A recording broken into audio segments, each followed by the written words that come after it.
Mummy പറഞ്ഞതാ ശരി. ലച്ചു കൊടുത്ത ഡ്രസ് ഞാൻ കണ്ടതാ. സഞ്ജുവിനത് നന്നായിട്ട് ചേരും. ഏയ്, അത്രയും വിലപിടിപ്പുള്ള സൂട്ടും കോട്ടും ഇടുന്നതാ സഞ്ജുവിന് നല്ലത്. സഞ്ജു സ്മാർട്ട് അല്ലേ, റിച്ച് ലുക്കായിരിക്കും.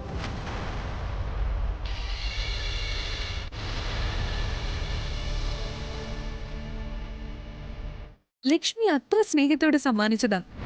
അതാണ് സഞ്ജു ഇട്ട് വരുന്നെങ്കിൽ അവളോടുള്ള സഞ്ജുവിന്റെ സ്നേഹം അത്ര വലുതായിരിക്കുമെന്നാ ലച്ചു പറയുന്നത്. അത് ശരിയാമ്മേ. ഞാൻ കൊടുത്ത സമ്മാനം സഞ്ജുവേട്ടൻ ഇട്ടുകൊണ്ട് വരികയാണെങ്കിൽ എന്നോട് അത്രയ്ക്ക് സ്നേഹം ഉണ്ടാവും. ശരിക്കും ഇതൊരു പരീക്ഷണം തന്നെയാ.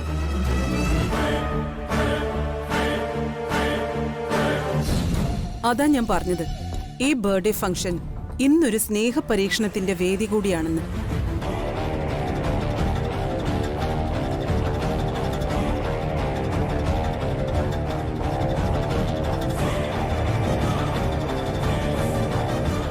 ദേവി, എന്റെ സ്നേഹം സത്യമാണെങ്കിൽ സഞ്ജുവേട്ടൻ ഞാൻ കൊടുത്ത സമ്മാനം ഇട്ടേ വരാവൂ. ആരെന്തൊക്കെ പറഞ്ഞാലും ഒരു കാര്യം ഉറപ്പാ, സഞ്ജു ഞാൻ കൊടുത്ത കോട്ടും സൂട്ടും ധരിച്ച് ഫംഗ്ഷന് വരും. സമയം പോകുന്നു. ആരെങ്കിലും ചെന്ന് സഞ്ജുവിനെ വിളിച്ചോണ്ട് വാ. എളുപ്പം ചെല്ല്. ശരി മുത്തശ്ശ. പോയി വിളിച്ചിട്ട് വാ. അവൻ വരുന്നുണ്ട്.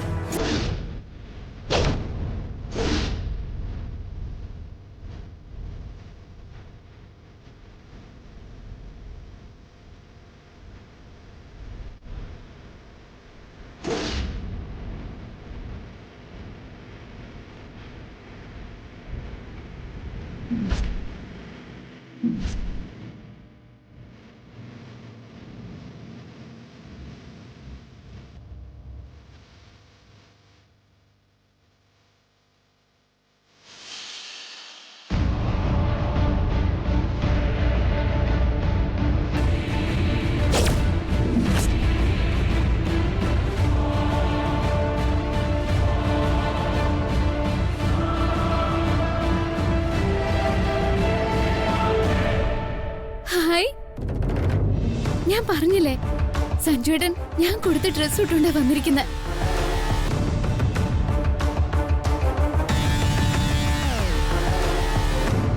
അപ്പോ സഞ്ജുവേട്ടൻ എന്നോട് സ്നേഹമുണ്ട്. എന്റെ സഞ്ജുവേട്ടന് എന്നോട് അത്രയ്ക്ക് സ്നേഹമാ.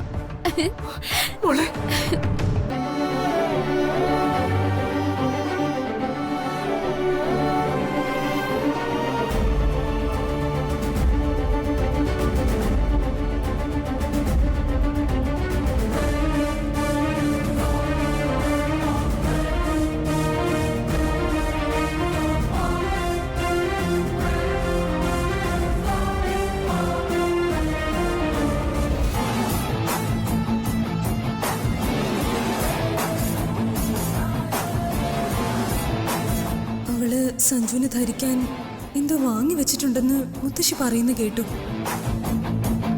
അവളത് ധരിക്കാൻ സഞ്ജുവിനെ നിർബന്ധിക്കും.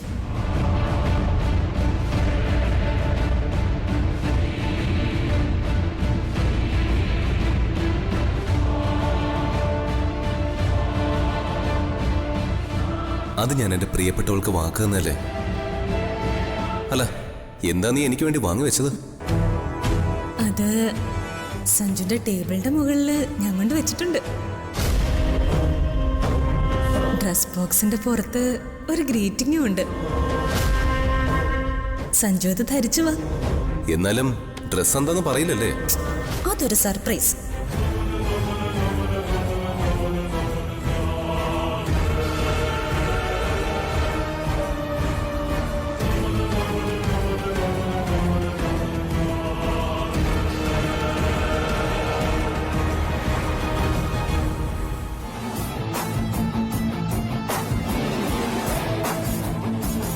ഞാൻ വാങ്ങിയ ഈ ഡ്രസ്സ് സഞ്ജുവേട്ടൻ അറിയാതെ സഞ്ജുവേട്ടന്റെ ബെഡ്റൂമിൽ കൊണ്ടുപോയി വെക്കും.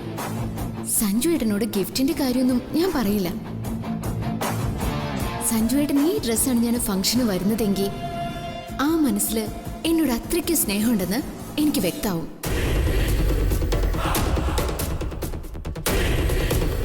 സഞ്ജുവിന് ബർത്ത്ഡേക്ക് ധരിക്കാൻ സ്വാതി ഒരു ഡ്രസ്സ് വാങ്ങി വെച്ചിരിക്കുകയാണല്ലേ.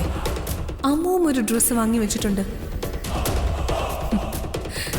ഇത് തന്നെയാ നീ പറഞ്ഞ വടി. സഞ്ജന തീരുമാനിക്കും സഞ്ജു ഏത് ഭാര്യ സമ്മാനിച്ച ഡ്രസ്സ് ധരിക്കുമെന്ന്.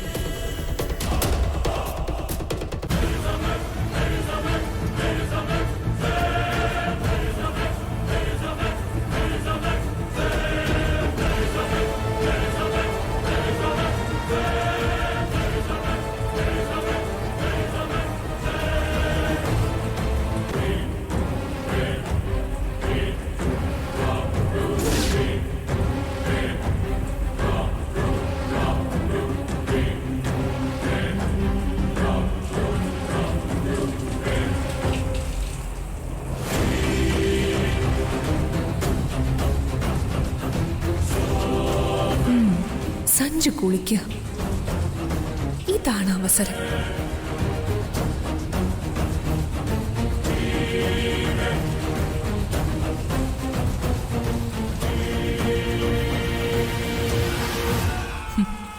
സഞ്ജു നീരാടി തകർക്കുക.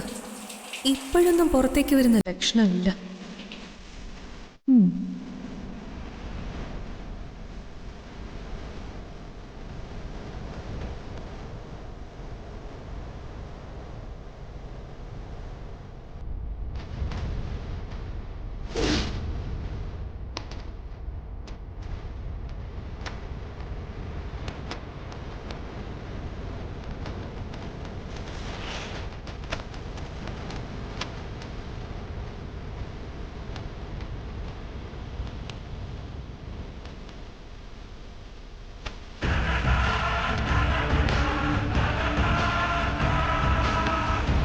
ഇന്ന് ലച്ചു ഭർത്താവിന്റെ സ്നേഹം അളക്കാൻ കൊണ്ടുവച്ച സമ്മാനം. കഷ്ടം തന്നെ.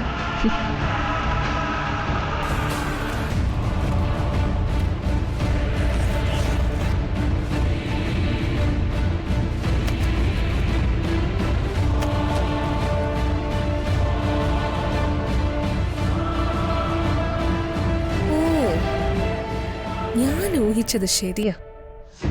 സഞ്ജുവിന്റെ അടുത്ത ഭാര്യയും ഗിഫ്റ്റ് കൊണ്ടുവന്ന് വെച്ചിട്ടുണ്ട്. Happy birthday my dear Sanju, സ്വന്തം സ്വാതി.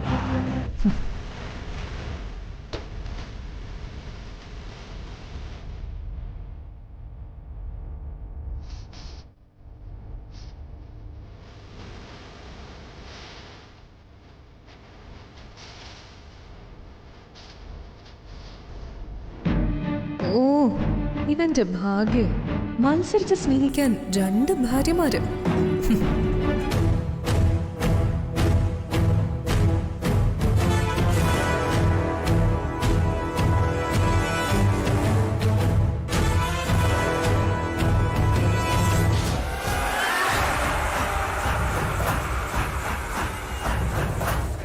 ഞാൻ പറഞ്ഞ വാക്ക് പാലിച്ചു.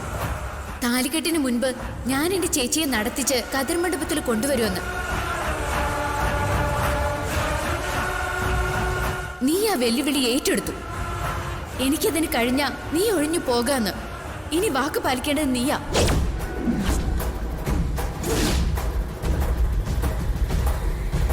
നിന്നോട് ഞാൻ ചോദിച്ചല്ലടാ. അപ്പൊ സമ്മതമാണെന്ന് നീ തന്നെയല്ലേ പറഞ്ഞത്?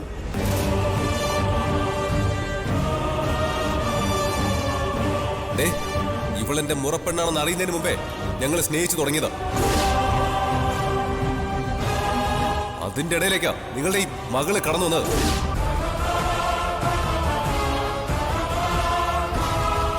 സഞ്ജു, എന്റെ ഈ കഴുത്തിൽ കെട്ടേണ്ട താലിയോ നീ അവളെ ആ സ്വാതിയുടെ കഴുത്തിൽ കെട്ടി. മറക്കില്ല, അത് ഞാൻ ഒരിക്കലും മറക്കില്ല.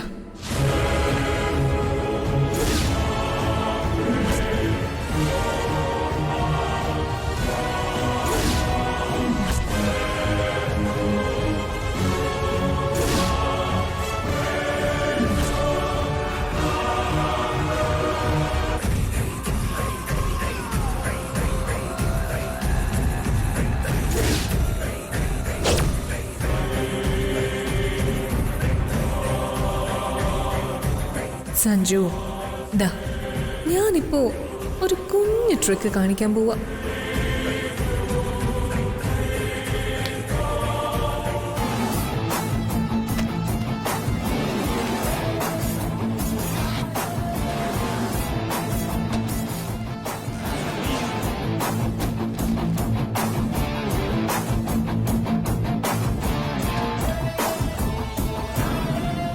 ആഹാ, സ്വാതി ഹസ്ബൻഡിന് വാങ്ങിയിരിക്കുന്നത് വലിയ വിലപിടിപ്പുള്ള സ്യൂട്ടും കോട്ടുമാ.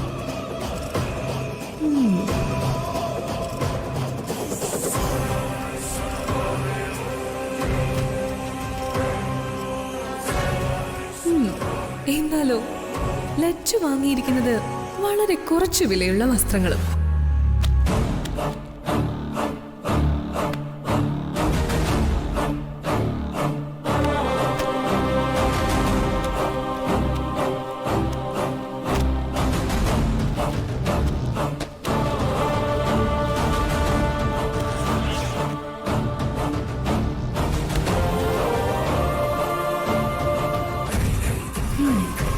അപ്പോ ലച്ചുവിന്റെ സമ്മാനം സഞ്ജുവിന് ബർത്ത്ഡേക്ക്. ഇന്നിവിടെ ഒരു പൊട്ടിത്തെറി നടക്കും. സ്വാതിയും ലക്ഷ്മിയും രണ്ടാളും കൂടി നിനക്ക് വേണ്ടി തല്ല് തുടങ്ങാൻ പോവാ സഞ്ജു. അതിനുള്ള കമ്പത്തിന് ഞാനിപ്പോ തിരി കൊളുത്തിരിക്കുന്നു.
സ്വാതി മോളെ ഇവിടെ നിൽക്കേ.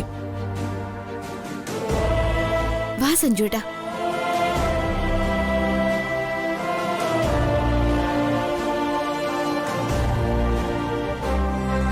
ഇപ്പോ സഞ്ജുവിന്റെ സ്നേഹം ആരോടാണെന്ന് എല്ലാവർക്കും മനസ്സിലായല്ലോ.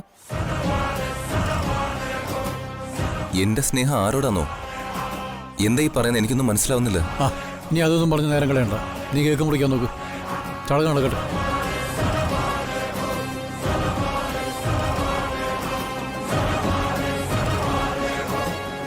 സഞ്ജുട്ടാ, ദേ കേക്ക് മുറിക്ക.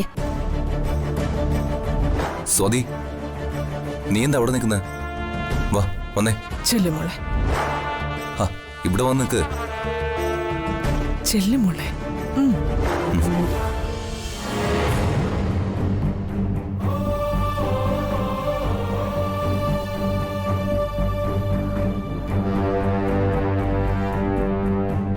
എന്നാ നമുക്ക് കേക്ക് മുറിക്കാം.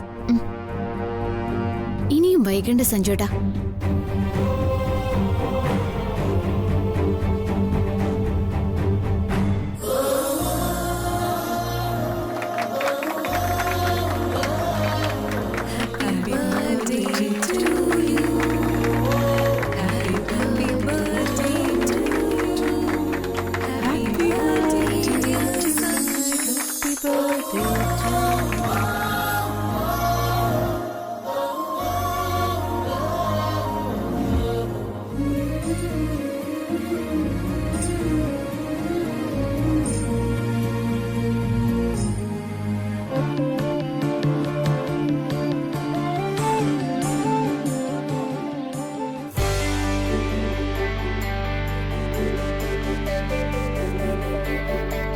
സ്വാതി,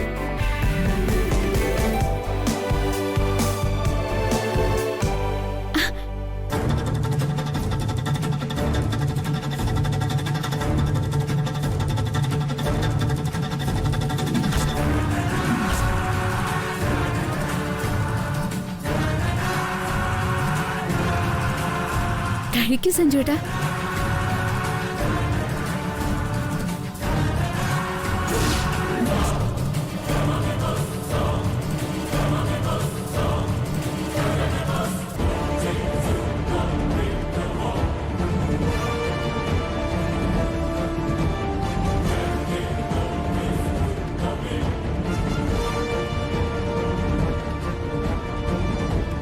സ്വാതി ദാ.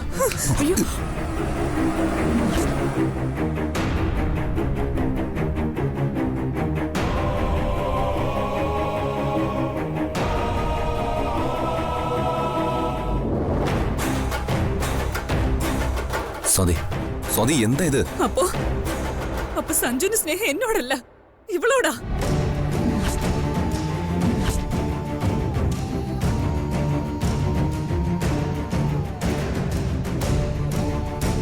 ആഘോഷിക്ക്, ഇവളെ വെച്ച് തന്നെ ആഘോഷിക്ക്. ബർത്ത്ഡേ മാത്രമല്ല, ഇനിയുള്ള ജീവിതം അങ്ങനെ മതി. ഈശ്വരാ, എന്തിനാ ഇനി ഞാനിവിടെ? വേസ്റ്റ്, വെറും വേസ്റ്റ്. മോളെ സ്വാതി,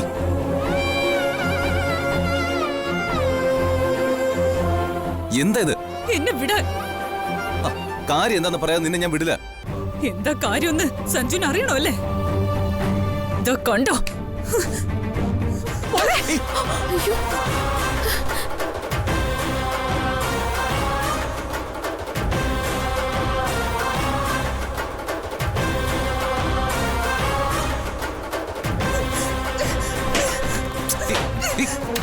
സ്വാതി വരരുത്, ആരും എന്നോടൊപ്പം വരരുത്. വന്നാ ഞാൻ ചിലപ്പോ എന്തെങ്കിലുമൊക്കെ ചെയ്തു പോകും.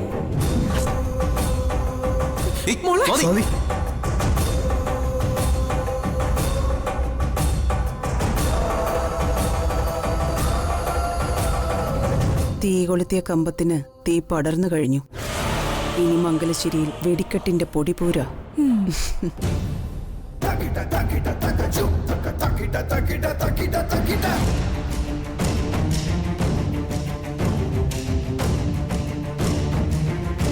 സ്വാതി എന്താ പെട്ടെന്ന് ഇങ്ങനെ? മനസ്സിലാവുന്നില്ലല്ലോ.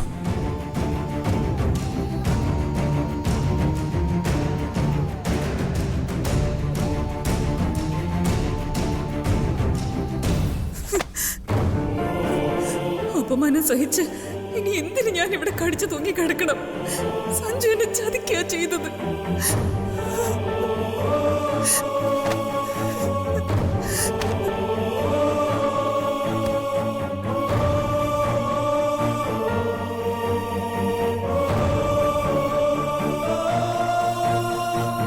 സഞ്ജു എനിക്ക് വാക്ക് തന്നിട്ട് അവസാന നിമിഷം അവൾ ഏൽപ്പിച്ച ഡ്രസ്സും ധരിച്ചിറങ്ങി വന്നു.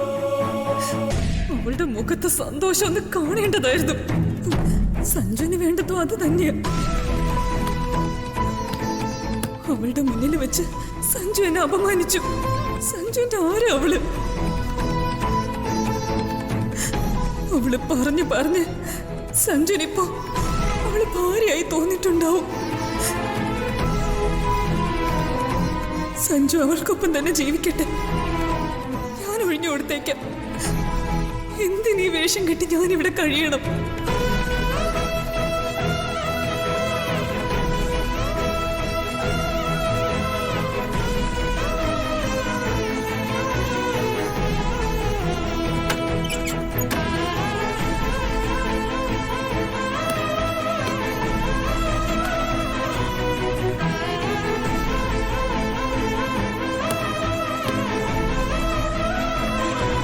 അയ്യോ, ചേച്ചി എന്തേ കാണിക്കുന്നേ? ചേച്ചി പിണങ്ങി പോവാണോ? എനിക്കൊരു വീടുണ്ട്, പിന്നെ ഞാൻ എന്തിനിവിടെ നിൽക്കണം? ചേച്ചി സങ്കടപ്പെട്ട് പിണങ്ങി പോവാൻ മാത്രം എന്ത് കാര്യം ഇവിടെ ഉണ്ടായത്? ചേച്ചിയല്ലേ പെട്ടെന്ന് കേക്കെടുത്ത് സഞ്ജുവേട്ടന് നേരെ എറിഞ്ഞത്. അങ്ങനെ ചെയ്യാനുള്ള കാരണം എനിക്ക് എത്ര ആലോചിച്ചിട്ട് മനസ്സിലാവുന്നില്ല. ഞാൻ ചെയ്യുന്നതൊക്കെ നിന്നെ ബോധ്യപ്പെടുത്തേണ്ട കാര്യമൊന്നും എനിക്കില്ല. എന്നെ ചോദ്യം ചെയ്യാൻ നീ ആരാ? ഇനി ഞാൻ ഈ വീട്ടിൽ നിൽക്കുന്നില്ല. ചിലർക്കൊക്കെ അതൊരു അസൗകര്യാവും. എന്നെ സഞ്ജുവേട്ടൻ കല്യാണം കഴിച്ചു കൊണ്ടുവന്ന് ഈ വീട്ടിൽ താമസിക്കാൻ തുടങ്ങിയ അന്നു മുതല് ഞാൻ ശ്രദ്ധിക്കുന്നതാ ചേച്ചിക്ക് എന്നോടുള്ളൊരു അകൽച്ചയും വെറുപ്പും. ഞാൻ എന്ത് ദ്രോഹ ചേച്ചിയോടും ചേച്ചിയുടെ വീട്ടുകാരോടും ചെയ്തത് ഒന്ന് പറഞ്ഞതാ.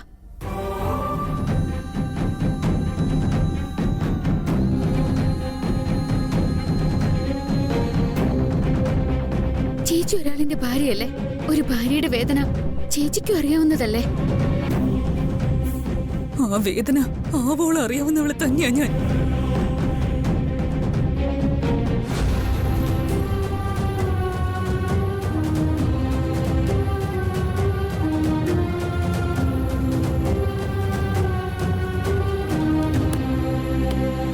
സഞ്ജുടാ ചേച്ചിയോട് പോവരുതെന്നും പറ. സ്വാതി, നീ പോരുത്. നാണമുണ്ടോ എന്നോട് പോകരുതെന്ന് പറയാൻ? സ്വാതി, തൊട്ടു പോകരുതെന്നെ. ഇനിയും എന്നെ മണ്ടിയാക്കാൻ ആർക്കും കഴിയില്ല. മുന്നീന്ന് മാറ.